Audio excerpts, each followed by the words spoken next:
তিন বিষয় থেকে সাবধানে থাকবেন। আপনার আশেপাশের মানুষ ভিন্ন ভিন্ন ধরনের মানুষ হয়, যাদের চিন্তা ভাবনা এবং দৃষ্টিভঙ্গি ভিন্ন ভিন্ন প্রকারের।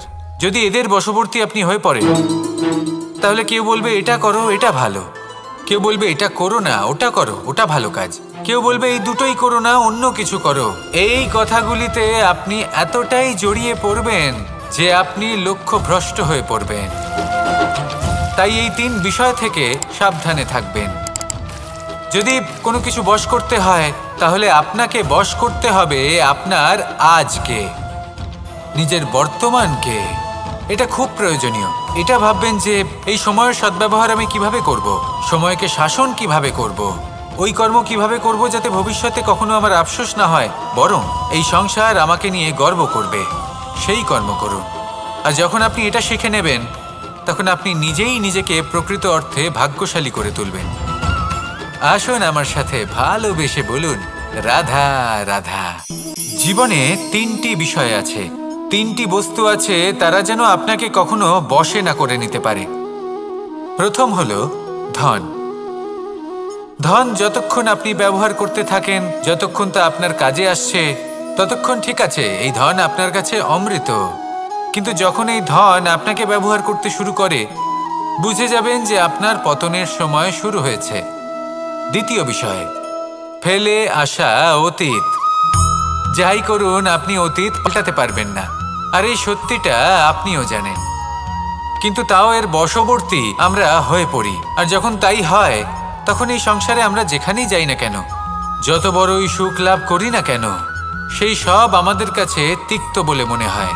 আসুন আমার সাথে ভালোবেসে বলুন, রাধা রাধা। অনেক সময় আমরা কারোর নীরবতাকে তার দুর্বলতা ভেবে বসি। হতেই পারে সেই ব্যক্তি উত্তর দিতে চাইছেন না, হতে পারে অন্য কোনো কারণ আছে যা আমরা বুঝতেই পারছি না। সেই জন্য তাকে দুর্বল ভেবে নেওয়া অনুচিত। দেখতে গেলে এই বিশাল সমুদ্র এও কিন্তু নীরব, শান্ত হয়। কিন্তু যখন সে রুদ্র মূর্তি ধারণ করে, তখন কি হয়? সমগ্র সংসারকে বিনাশের পথে নিয়ে যায় এই সমুদ্র, প্রলয় সৃষ্টি করে। সেই জন্য কারোর সহ্য শক্তিকে দুর্বলতা বলে মনে করবেন না। কারণ যদি এই নীরবতা নিজেকে ভেঙে বেরিয়ে আসে, তাহলে তা বিনাশের সমস্ত সীমা পার করে যেতে পারে। তাই এই নীরবতাকে সবসময় বুঝুন, সবসময় একে সম্মান করতে শিখুন। আর আমার সাথে ভালোবেসে বলুন, রাধা রাধা। কখনো কোনো চাতক পাখিকে দেখেছেন? কথায় আছে যে বছরে মাত্র একবার সে তার তৃষ্ণা মিটিয়ে থাকে, আর তাও আকাশে ভেসে থাকা মেঘের দ্বারা ঘটানো বৃষ্টির জলের ফোঁটা থেকে।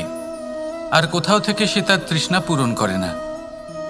সারা বছর সে নিদারুণ গরম সহ্য করে, তীব্র শীতও সহ্য করে, শুধু এই আশা নিয়ে যে বছরে একবার অন্তত সেই মেঘের ঘন ঘটা হবে, বৃষ্টি হবে, আর সে তার তৃষ্ণা নিবারণ করবে। এটা আসলে কি? এটা আসলে বিশ্বাস। সেই বিশ্বাস যে বছরে একবার সেই মেঘ আসবে তৃষ্ণা নিবারণ করতে। যেমন দেখুন, একটা সূর্যমুখী ফুল সারা রাত অন্ধকারের সাথে যুদ্ধ করে, কারণ তার বিশ্বাস যে ভোরবেলায় সূর্য তাকে অবশ্যই দর্শন দেবেন। সেটাও বিশ্বাস ছিল যার ওপর ভরসা করে মনু একটা নৌকা নিয়ে বেরিয়ে পড়েছিলেন এবং সমস্ত সৃষ্টিকে প্রলয়ের হাত থেকে বাঁচিয়েছিলেন। সেটাও ছিল ভালোবাসার প্রতি বিশ্বাস, যার ওপর ভরসা করে বানর এবং ভাল্লুক সেনা নিয়ে শ্রীরাম আক্রমণ করেছিলেন সমস্ত বরদানপ্রাপ্ত অসুরগণ এবং রাক্ষসগণের লঙ্কায় এবং জয় লাভ করেছিলেন। এই বিশ্বাসই হলো এই বিশ্বের আশা। বিশ্বাস রাখুন যে আপনি হলেন সর্বশ্রেষ্ঠ এবং শুধুই নিজের কর্ম করতে থাকুন। এই বিশ্বাসের আশাই আপনাকে প্রতি মুহূর্তে বল প্রদান করবে। এ হলো আমার বিশ্বাস। আসুন আর আমার সাথে ভালোবেসে বলুন, রাধা রাধা।